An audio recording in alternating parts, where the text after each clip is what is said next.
Hey guys, welcome into another weekly portfolio update. So I'm actually going to be turning these into monthly portfolio updates because I am going away for 4 months to do some training.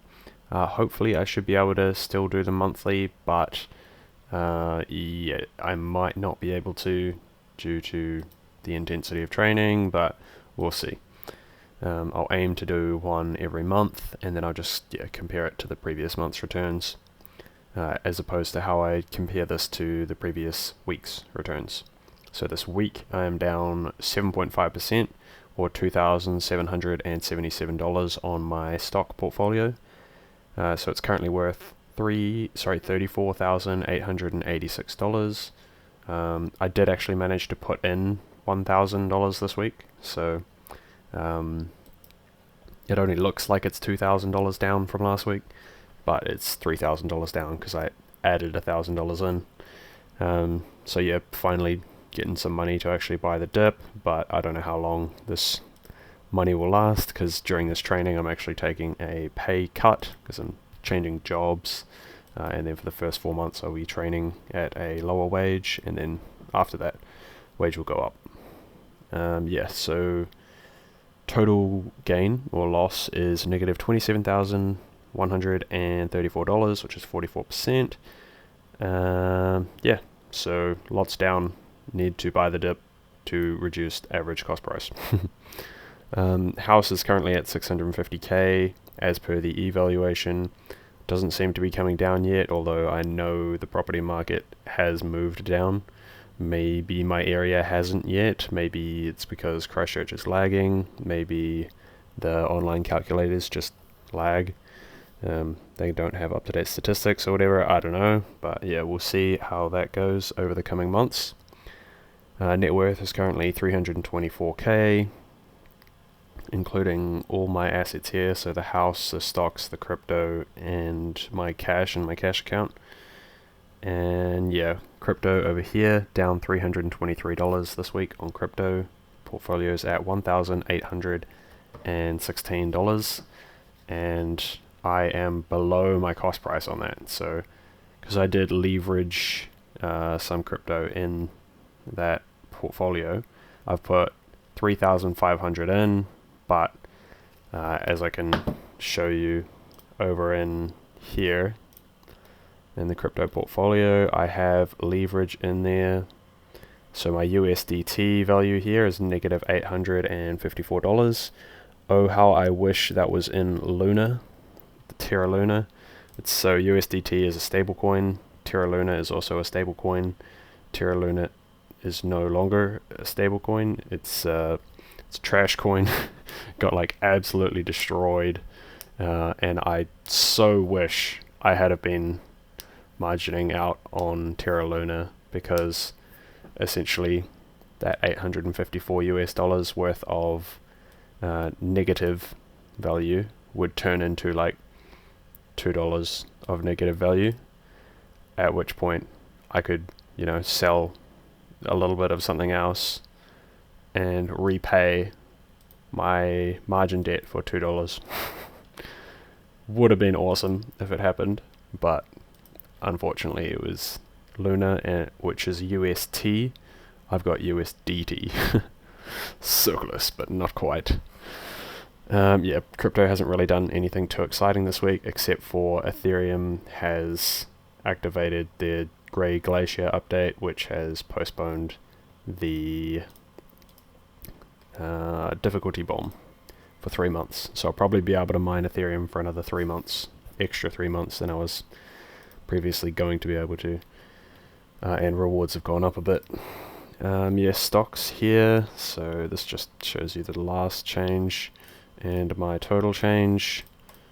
Got one stock down 90%, few down 70 to 80%, and my best performing stock is only down 45%. Yeah, pretty hectic numbers at the moment. If we zoom this graph out, you can see how hectic the numbers have been, from up 107% all the way to down 33.6% supposedly in this portfolio. Those numbers could be quite wrong considering the percentage down we are on these, but I did sell some positions for a profit prior to that. I think, how much has this portfolio had in it? I think it's $10,000 is all I put into this portfolio, so 7,000 left, so we are down about 30.01%.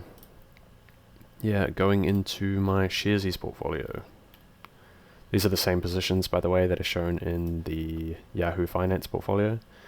They have slightly different numbers because they're calculated in slightly different ways, but I would trust my numbers more than these ones, to be honest, because like this one calculates in that I sold some shares for a profit, but it's not really indicative of the price that I actually bought these at, because it's including the profits from that sale. And then these, I don't think they include fees, but in my ones I've included fees. All the money that I've put into it, like transferred, came out of my bank account, is included in here. And then like every transaction fee that came out of it is like included in those numbers. So there's a small loss when buying, essentially. Yeah, so the indexes this week, negative 2.4% on the S&P 500, negative 4.5% on the Nasdaq, negative 2.5% on the Russell. But my stocks significantly underperformed that, as we know, because I'm down 7.5% this week. So yeah, largest position down 11.5%. Almost 9% for Palantir, which is my third largest position, and I skipped over Tattooed Chef there. 6.36% on Tattooed Chef. Honest down almost 9%. Smart Direct Club 3.5%. Fiverr down 13%, and Planet 13 down 7%. Planet 13 is definitely looking like a good buy at the moment. What are we down from all-time highs? 83.8%. So it's down massively from all-time highs, and it's in a sector which I think could potentially be federally legalized in the US at some point. It's a Canadian company, but it's based in Nevada, United States. They have a few different facilities at the moment. They produce the product and they also sell the product, trying so hard to not say what the product is. But yeah, I believe that if federal legalization happens, there could be a very, very large move upwards in these stocks. Yeah, so I might put some more money into Planet 13 at some point when I have the money to actually put in. This is the forward PE graph of the S&P 500, 600, and whatever the other one is. Large caps in red, small caps in green, and mid caps in blue.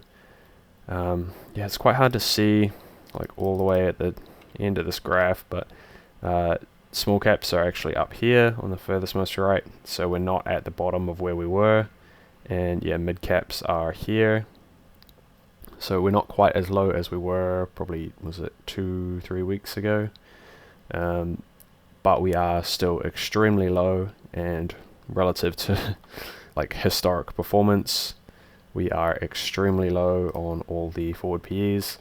But as I've said before, that could be due to earnings expectations being still quite high, even though they're probably not going to be as high as they're expected to be, due to the state of the economy. So we'll see basically what happens. Could be potentially that the market as a whole is lagging in updating their earnings or forecasting their earnings to be lower. But yeah, I can't really say until 6 months from now, when they've all actually had their next couple of quarters, and then we retrospectively determine what the actual PE rates were at these dates. We can only just look at a forward PE metric at the moment. But yeah, obviously price to earnings is one major part, and it's just an estimation. So yeah, but even like looking backwards, they obviously still had those same constraints, and we have very rarely ever been this low for small caps and mid caps. Large caps are still like fair value, but small caps and mid caps are extremely undervalued, in my opinion. As always, none of this is financial advice. Yeah, so I do think that right now is a good time to be buying stocks or putting money into investment funds. Index funds would be best for better than like a managed investment fund, I would say. And honestly, for most people, index funds are better than investing in just general stocks. As is shown by myself, I would not be down 60 whatever percent. If I had have invested in an index fund, I would only be down probably somewhere close to 20% or so, based on just when I started in the market and how much I put in at different times, because I averaged in from April 2020 all the way up to yesterday when I put in $1,000 more, you know. I do still have some cash sitting in my Shares account that I will deploy at some point, only $800 New Zealand. Oh yeah, and here's my Corsair buy. Did I say about that? I bought a little bit of Corsair this week. Yeah, just $150 at $13.53 per share. Where's Corsair? So currently at $13.21, so down a little bit since I bought, but that's fine. Still all very good value at the moment, I believe. Yeah, that's pretty much all I got for this video, so leave a like, comment, and subscribe to support the channel, and have a great day. See ya.